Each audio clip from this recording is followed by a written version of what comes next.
The votes are in, and today's lesson is going to be about Kendrick Lamar. My name's Ben Wides, and I teach at Eastside Community High School.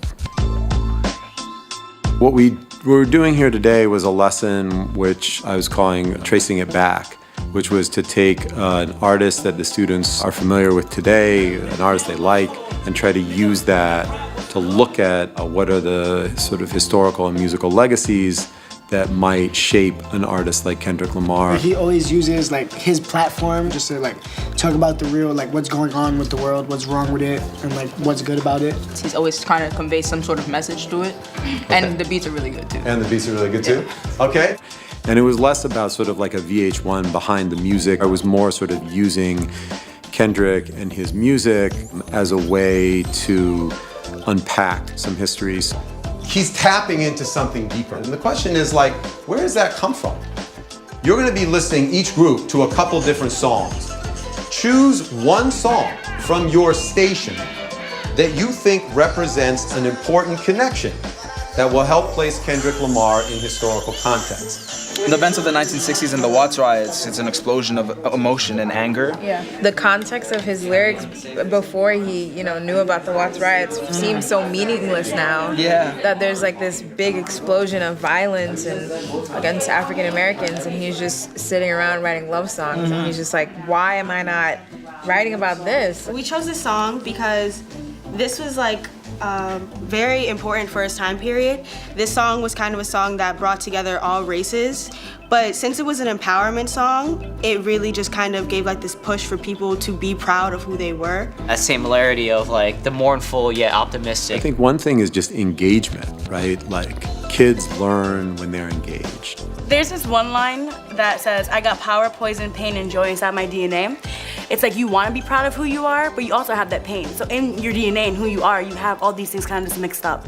Cocaine quarter piece, got war and peace inside my DNA. And we can talk about the crack epidemic in Compton and the literal like war with the Watts riots and the police versus the African American community. Like it's just literally in his DNA.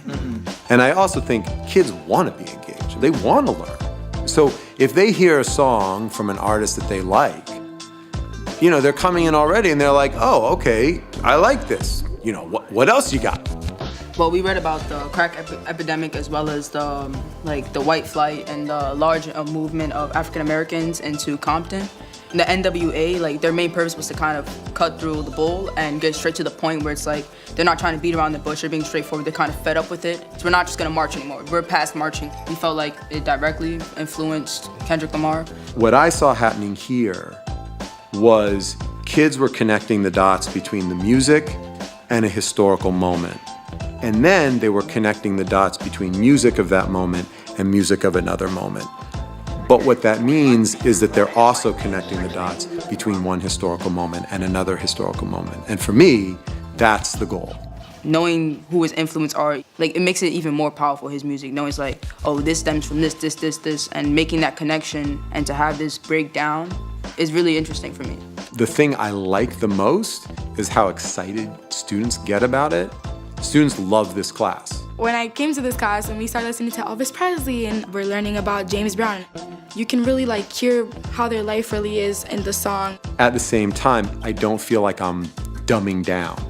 I'm very passionate about music, so listening to the history through the music got me, I guess, a bigger understanding of it. And it's because we get to have that freedom in this class more and get to think about our ideas more, you know what I mean, and what we're watching. It is helping me do something that is very intellectually rigorous, at the same time doing something that kids really, really are excited about.